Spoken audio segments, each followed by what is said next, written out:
Muy buenos días a todas y todos. En primer lugar, quiero expresar los mejores deseos para el profesor Claudio Souto en su cumpleaños número 90.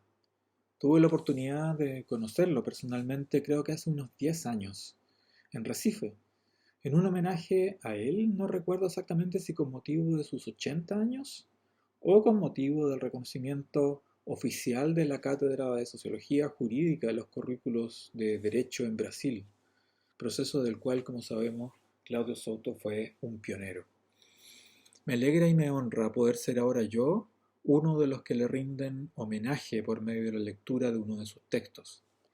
Agradezco por eso también la invitación del profesor Arthur Stanford, un incansable arquitecto intelectual de estos diálogos. El texto que he leído y que comentaré lleva por título For a General Theoretical Unified Axiomatic Reduction of the Natural Spaces. Se trata de un artículo en inglés del año 2019, aparecido en la revista brasileira de Sociología do Direito, y cuyo original en portugués es del año 2018. El objetivo del artículo es presentar la idea de unidad entre el espacio físico, social y mental, por medio de referencias a Einstein, a Hawking, a Heisenberg, a Newton y a trabajos previos del mismo Claudio Souto, entre los que destaca su tesis doctoral en Bielefeld, Allgemeine wissenschaftliche Grundlagen des Sozialen, o Los Fundamentos Científicos Generales de lo Social, libro sobre el que se podría organizar un interesante coloquio de discusión. El autor, es decir, Claudio Souto, nos conduce por una especie de viaje fantástico. El artículo de Souto es de aquellos en los que las fronteras se diluyen y en los que la grandeza de los conceptos empleados hace que uno observe la paradoja última de toda experiencia humana, la conciencia de infinitud del universo que habitamos, pero a la vez la pequeñez de nuestra propia posición en esa res extensa. Como decía, el artículo de Souto busca mostrar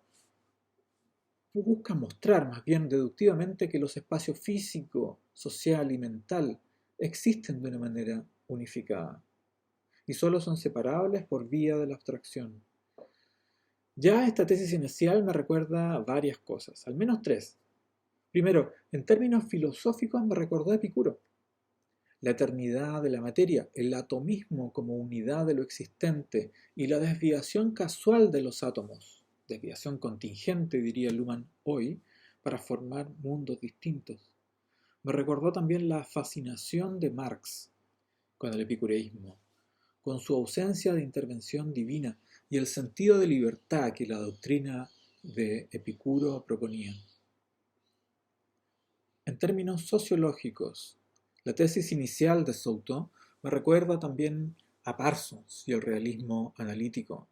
Con el realismo analítico de Parsons siempre se enfatizó en la discusión sociológica de la primera mitad del siglo XX, se enfatizó en la separación que adquirían los sistemas a distintos niveles, pero pocas veces se reparaba en que Parsons enfatizaba lo analítico porque en la realidad la economía era inseparable de la comunidad societal, la psiquis era inseparable del organismo conductual, o la experiencia télica era inseparable del mundo físico-químico. La separación tenía solo fines analíticos, fines de análisis. Analítica, decía Parsons, por abstracción, dice Claudio Souto.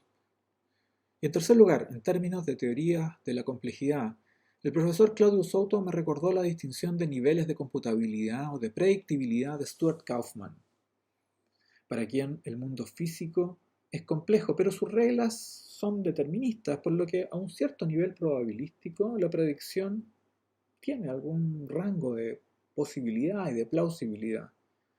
Luego de eso, en un nivel mayor de complejidad, vendría el mundo biológico, dice Kauffman, el que es más complejo y difícil de predecir, pues las reglas a las que está sometido el mundo biológico se cambian en la misma evolución biológica, lo que Luhmann había llamado ya autología.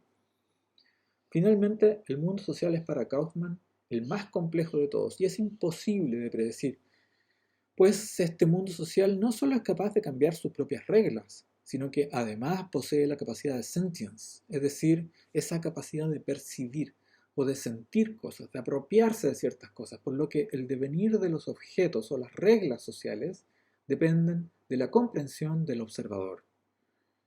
Esto es muy similar a lo que señala Souto cuando afirma, por ejemplo, que lo mental se representa por la idea y por el sentimiento, o que lo físico, químico y lo orgánico son infraestructuras de lo mental. Esto último es además, o está además, muy en línea con el concepto de continuum de materialidad de Niklas Luhmann como sustento físico de la comunicación social. Fiel al espíritu de unificar niveles de realidad, Claudio Souto también produce una cierta unificación del mundo de las ciencias exactas con el mundo de las ciencias sociales, en la praxis de la escritura de su texto. Souto comienza con 5 postulados generales, desde los cuales se derivan 23 teoremas cortos que constituyen la parte central de su texto. Esta es claramente una estructura de carácter matemático. Los postulados proponen la idea clave del artículo que ya he comentado, es decir, esta unidad entre los mundos físico, social y mental. Y los teoremas, en tanto, estos 23 teoremas, expanden estos supuestos en distintas direcciones. No voy a comentar cada uno de estos 23 teoremas, sino que voy a dar mis impresiones parciales en forma de 3 conjeturas, para seguir con el lenguaje matemático de Claudio Souto y también para recordar a Popper, una de las inspiraciones no nombradas en este texto al menos de Claudio Souto, pero claramente también presente en su espíritu. La primera conjetura, entonces, en relación a estos 23 teoremas que propone Claudio Souto. Souto basa la relación entre lo físico, lo social y lo mental en el concepto de espacio. El tiempo y la atracción o repulsión entre estos 3 mundos depende del espacio, dice Souto. Es decir, en el fondo es el concepto de gravedad el que dirige toda la arquitectura, pues la gravedad curva el espacio, tiene preponderancia sobre el espacio. La pregunta es, ¿cómo opera la gravedad en lo social y lo mental? Siguiendo a Luhmann, lo social y lo mental son sistemas basados en el sentido. Por tanto, si hay algún equivalente funcional de la gravedad en ese nivel de los sistemas de sentido, este tiene que estar asociado a la fuerza de atracción de determinados conceptos o de determinados temas que concentren la comunicación en un determinado momento, en una determinada constelación social o histórica. Siguiendo ahora a otro profesor de Bielefeld también, Reinhard Koselleck, el significado de los conceptos es siempre histórico para Koselleck. Esto es justamente lo que Niklas Luhmann recoge en su idea de semántica histórica. Por tanto, si hay algún equivalente funcional de la gravedad en lo social, esta es la semántica histórica de determinados conceptos fundamentales, de la evolución de la sociedad, de la evolución de la modernidad, en el caso nuestro. Son esos conceptos fundamentales los que tienen la capacidad de curvar, por decirlo así, el espacio semántico y acercar lo físico, lo social y lo mental, como aspiran los teoremas de Souto. Hay que indagar ahí entonces para sustentar empíricamente las formulaciones de su artículo. La segunda conjetura. En los teoremas de Claudio Souto se presenta una correlación positiva entre los conceptos de equilibrio, similaridad y asociatividad. A mayor similaridad entre estos mundos físico, social y mental, mayor es el equilibrio. Y a mayor equilibrio, dice Claudio Souto, hay mayor asociatividad e incluso mayor paz. En lo central estoy de acuerdo con esto. Pero es necesario enfatizar que nunca, en realidad, nunca hay un estado de quietud en los sistemas complejos.